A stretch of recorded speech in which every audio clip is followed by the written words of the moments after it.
For centuries, we've been told to pick a side. You've got the world of science, right? Cold, hard facts. And then you have the world of the spirit, a realm of faith and mystery.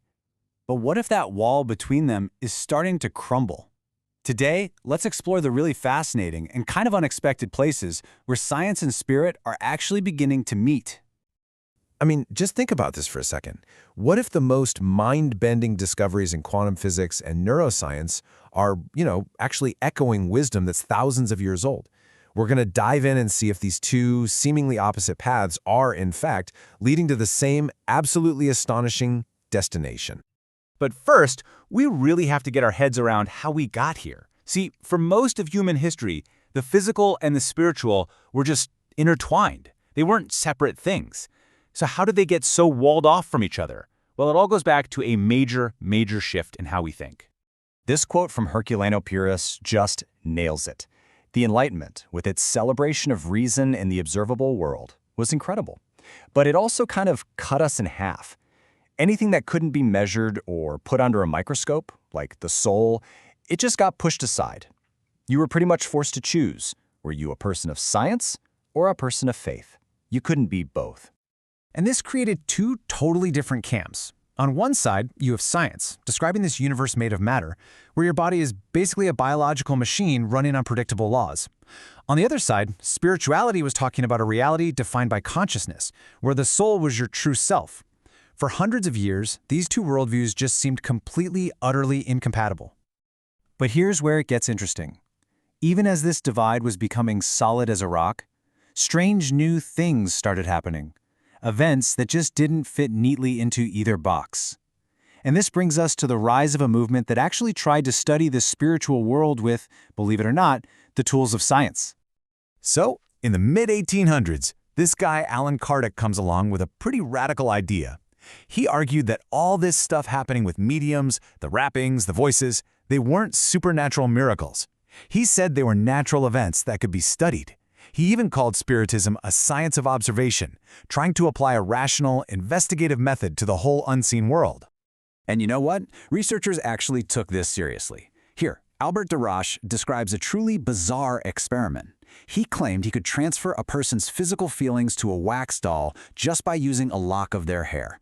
So when he pulled the hair on the doll and the person couldn't even see him, they felt it in their own head. I mean, that's the kind of thing that just defied any easy explanation.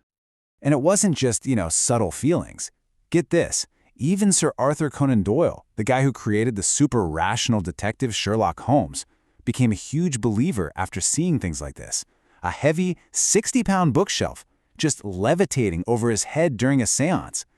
These weren't just campfire stories. They were accounts from credible people that really challenged that purely material view of reality.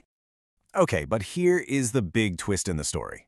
At the exact same time all this was going on, mainstream science was making discoveries so strange they made levitating bookshelves seem almost normal. The biggest challenge to a purely material world wasn't just coming from seances, it was coming from inside the lab. It all started with a pretty simple observation about energy.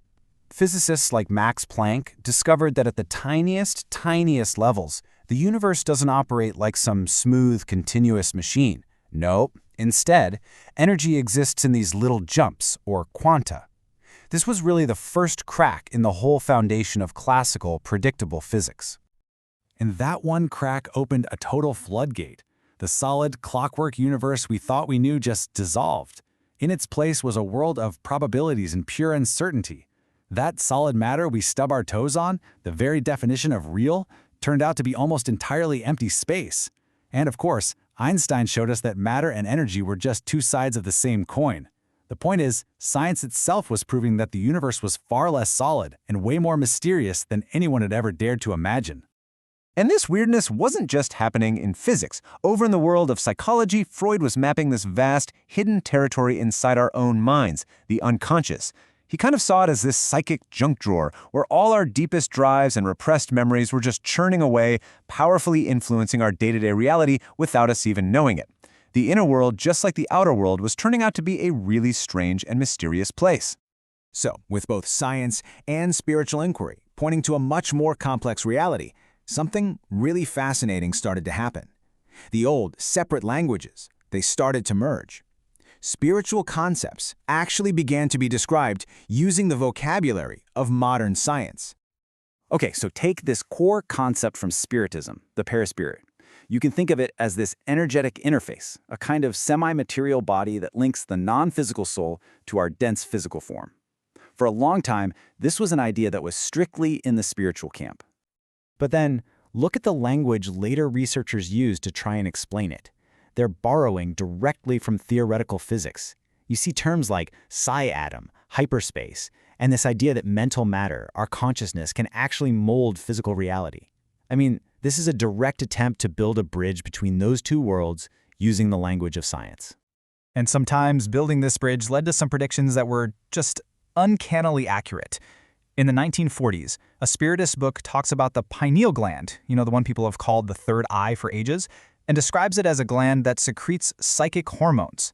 Fast forward 13 years to 1958, and science officially isolates the hormone melatonin from that exact same gland. So, is that just a coincidence, or maybe an intuitive glimpse of a biological reality? This whole emerging dialogue actually has an academic name now, transdisciplinarity. And it's really just the idea that to understand the truly complex stuff like consciousness, we can't just stay in our separate little academic boxes. We need to integrate insights from physics, biology, psychology, and even philosophy and spirituality to get a more complete picture of what's going on. So, what does this all mean? Has science proven spirituality? Well, not exactly. What it does mean is that the old, rigid divide is dissolving. It's becoming a much more interesting and definitely unfinished conversation. In fact, just to keep things in perspective, let's go all the way back to the beginning.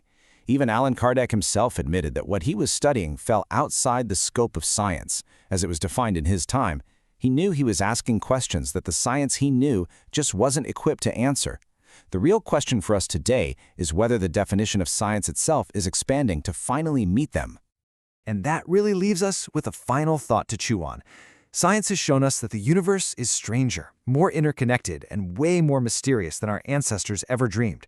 At the same time, spiritual traditions have long spoken of a reality where consciousness is fundamental. As these two maps of reality begin to overlap, the real question isn't about who was right all along. It's whether we're brave enough to explore the incredible new world they reveal, together.